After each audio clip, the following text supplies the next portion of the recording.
செல்வங்களே!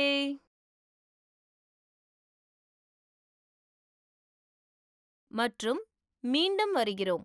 முந்தைய அமர்வில் மின்சுற்று ஏற்பாடுகள் பற்றி அறிந்து கொண்டீர்கள்.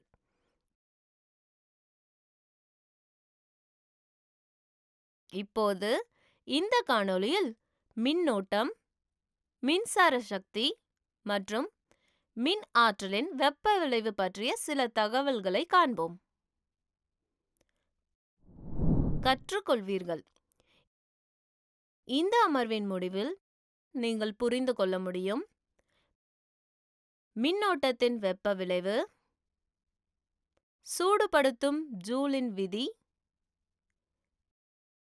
மின்னோட்டத்தின் வெப்ப விளைவின் நடைமுறை பயன்பாடுகள்,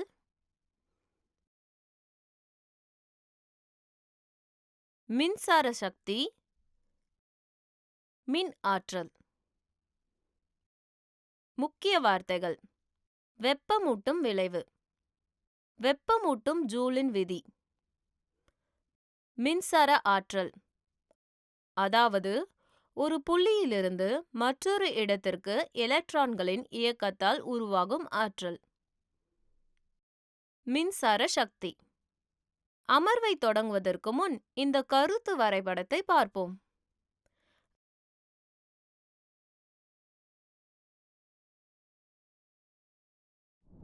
பேட்டரி அல்லது மின்கலன் என்பது மின் ஆற்றலின் ஆதாரம் என்பதை நாம் அறிவோம்.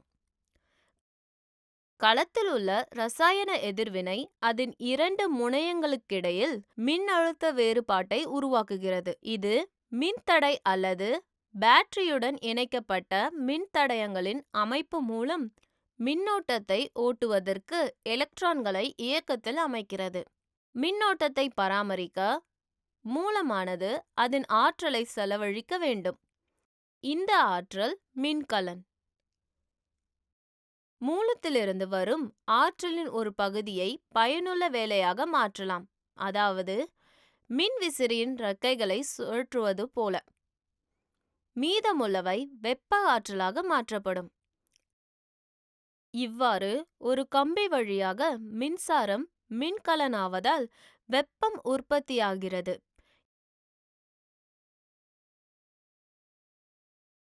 இதை நாம் அன்றாட வாழ்வில் அடிக்கடி கடைபிடித்து வருகிறோம். எடுத்துக்காட்டாக, ஒரு மின்விசிறி அதிக நேரம் தொடர்ந்து பயன்படுத்தினால் சூடாகிவிடும். மறுபுறம் மின்சுற்று முற்றிலும் மின்தடையாக இருந்தால் அது மின்தடயங்களின் உள்ளமைவாகும். இது ஒரு மின்கலத்துடன் மட்டுமே ஆதாரமாக இணைக்கப்பட்டுள்ளது. ஆற்றல் தொடர்ந்து வெப்ப வடிவில் முழுவதுமாக சிதறடிக்கப்படுகிறது. இது மின்சாரத்தின் வெப்பமூட்டும் விளைவு என்று அழைக்கப்படுகிறது. இந்த விளைவு மின்சார ஹீட்டர்கள், மின்சார இஸ்திரி பெட்டி போன்ற சாதனங்களில் பயன்படுத்தப்படுகிறது.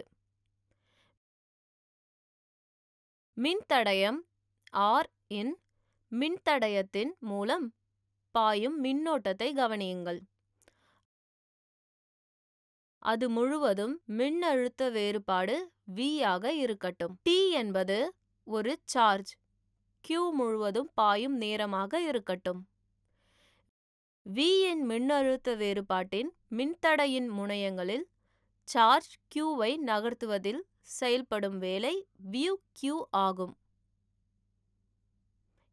இந்த வேலையை செய்யும்போது மூலத்தால் செலவிடப்படும் ஆற்றல் மின்தடயத்தில் வெப்பமாக சிதறடிக்கப்படுகிறது. இவ்வாறு மின்தடையில் உற்பத்தி செய்யப்படும் வெப்பம் H ஈடு W ஈடு VQ. மின்னேற்றத்திற்கும் மின்னோட்டத்திற்கும் இடையே உள்ள தொடர்பு Q ஈடு IT என்பது உங்களுக்கு தெரியும். இதை பயன்படுத்தி நாம் பெறுகிறோம் H ஈடு VIT. ஓம் விதியிலிருந்து V ஈடு IR. எனவே நம்மிடம் உள்ளது H ஈடு I ஸ்கொயர் RT. இது ஜூலின் வெப்பமாக்கல் விதி என்று அழைக்கப்படுகிறது. ஜூலின் வெப்பமாக்கல் விதி எந்த மின்தடையிலும் உற்பத்தி செய்யப்படும் வெப்பம் மின்தடை வழியாக செல்லும் மின்னோட்டத்தின் சதுரத்திற்கு நேரடியாக விகிதாசாரமாக இருக்கும்.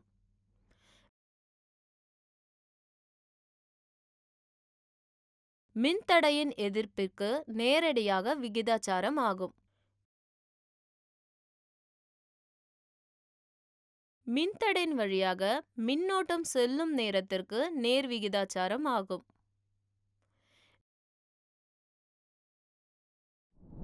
மின்சாரத்தின் வெப்பமூட்டும் விளைவு பல பயனுள்ள பயன்பாடுகளை கொண்டுள்ளது. மின்சார சலவை இரும்பு பெட்டி, மின்சார டோஸ்டர், மின்சார அடுப்பு, மின்சார கெட்டில் மற்றும் மின்சார ஹீட்டர் ஆகியவை ஜூலின் வெப்பத்தை அடிப்படையாக கொண்ட சில நமக்கு பழக்கமான சாதனங்கள். மின்சார வெப்பமாக்கல் ஒரு மின்சார விளக்கை போல ஒளியை உருவாக்கவும் பயன்படுகிறது. மின்குமிழிகளில் இழை எனப்படும் சிறிய கம்பி பயன்படுத்தப்படுகிறது.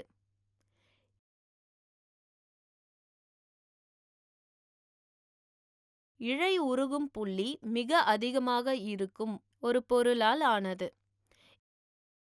இந்த கம்பி வழியாக மின்னோட்டம் செல்லும்போது இழையில் வெப்பம் உருவாகிறது. இழை சூடுபடுத்தப்படும் போது அது ஒளிர்கிறது மற்றும் ஒளியை அளிக்கிறது. டங்ஸ்டன் மின்குமிழிகளில் இழைகளை உருவாக்க பொதுவாக பயன்படுத்தப்படும் பொருள்.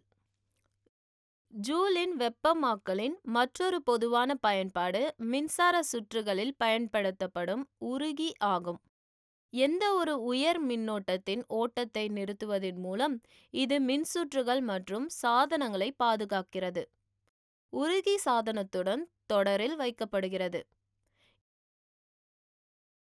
இது ஒரு உலோகத்தால் செய்யப்பட்ட கம்பி அல்லது பொருத்தமான உருகு நிலையின் கலவை கொண்டுள்ளது.